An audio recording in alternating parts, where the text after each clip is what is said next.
Donald Trump's false business record trial in New York City, in which he paid off a porn star for her silence, it's one of its most crucial phases after this testimony of Stormy Daniels and now the testimony and cross-examination of Michael Cohen. But the real joke to all of this is, again, Donald Trump's family, with the exception of Eric Trump, is nowhere to be found anywhere inside that courtroom or even outside the courtroom. Not his wife Melania, not his youngest son Byron Trump, not Barbie and Beavis. Obviously I'm talking about Ivanka and Donald Jr., mainly because Ivanka doesn't want to have anything to do with him, and Donald Jr. is too much of a coke addict to care less.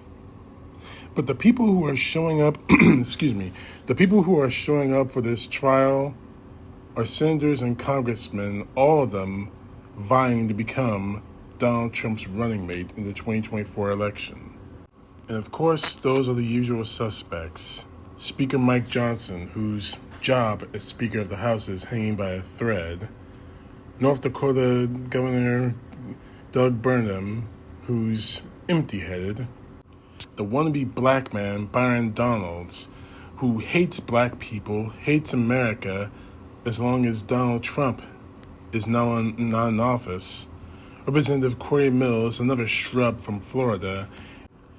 And Vivek Ramaswamy, former presidential candidate who was actually trying to get the Republican nomination from Donald Trump until he dropped out. The day before, Ohio Senator J.D. Vance, another Donald Trump bootlicker, and Senator Tommy Tuberville of Florida, Senator of Alabama. He lives in Florida full time, but he's somehow a senator in Alabama who wants Jim Crow put back into place. Thing is, I get it. You're trying to be Donald Trump's vice president and running mate in 2024. So you're going to show up there, you're going to kiss his ass, kiss the ring, among other things. Whatever. But what really is bothering me so much is the fact that these people are doing exactly what Donald Trump can't do thanks to the gag order.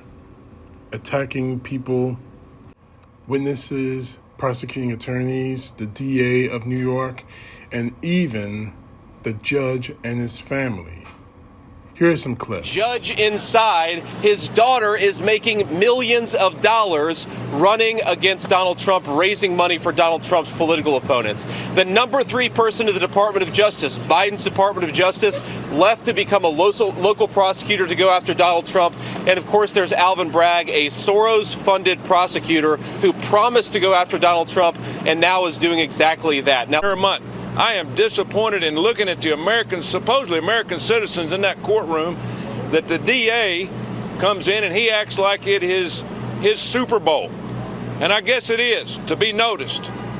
But that's what's happening in this country. The Republican candidate for President of the United States is going through mental anguish in a courtroom that's very depressing.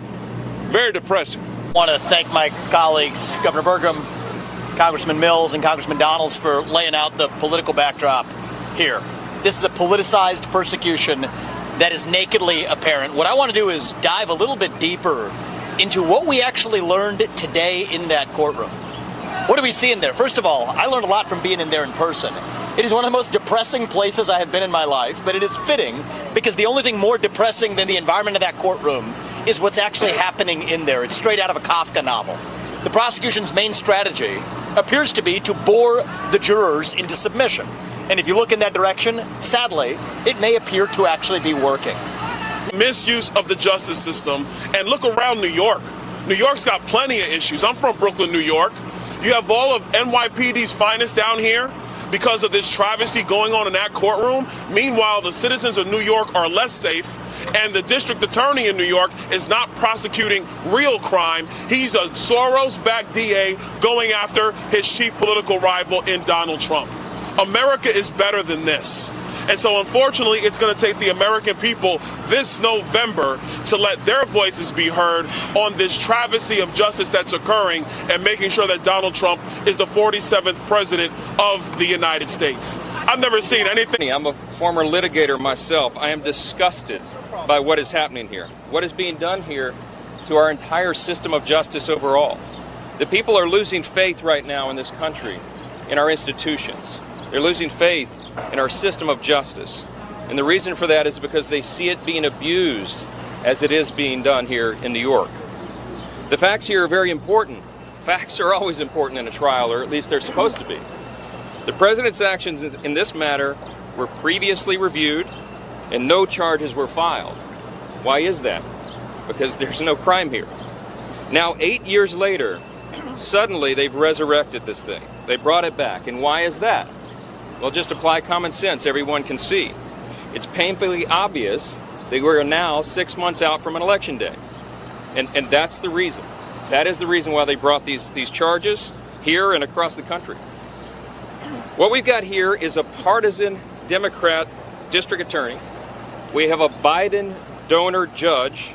And we have an assistant DA who was recently a top official at the Department of Justice, Biden's DOJ, and recently received over $10,000 in payments from the Democratic National Committee.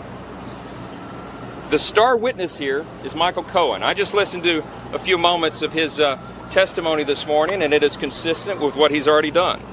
This is a man who is clearly on a mission for personal revenge, and who is widely known as a witness who has trouble with the truth. He is someone who has a history of perjury and is well known for it. No one should believe a word he says today. He lied to Congress, he lied to the IRS, he lied to federal election officials. Even Cohen's own lawyer testified to a grand jury. It amazes me the amount of lies that we saw in those idiotic clips from these people. Donald Trump is on trial because he falsified business records to cover up an affair he had with a porn star. This isn't a persecution, political or otherwise. This is him facing accountability for breaking the law. These people have thoroughly convinced me that, this is Donald Trump talking, that he could stand in the middle of Fifth Avenue and actually kill someone and his poll numbers would go up. That he could actually commit murder and these people will applaud him and support him for it. Hell, they'll probably even try to take the blame for him.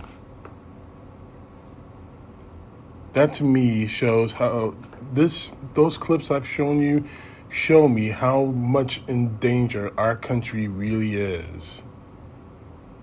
This man is facing criminal counts, and they're all jockeying for position to save their jobs in government or to become his VP. And the attacking of government witnesses for the sake of Donald Trump shows to me, and it should show to everyone here, how far off the deep end these people have gone.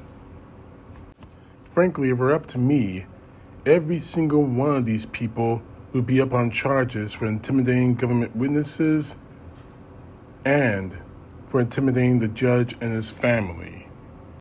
This is how far you're willing to go for Donald Trump? This is how far you're willing to put yourself, endanger your entire political career just for the sake of one person who won't do the same for you. He's already got a track record of not sacrificing anything for anybody but himself. And that's even a rarity in itself. Every single one of you should be charged with intimidating witnesses, threatening a judge and his family, and threatening the jury. All for the sake of Trump. Your reputations, they've already been destroyed because of him. Don't destroy your careers because you're too weak to stand without him. Oh, and by the way, Vivek, you're right when you said that this is a sham politician. Donald Trump is a sham politician. He represents nothing about our country, nothing about its people. He's in it all for himself, just like you. Bless our country. I pray for our future, and let's pray for our country being stronger on the other side of this disgusting sham politician prosecution. Doug? CTP, know the truth. God bless. Peace to the left, justice to the right.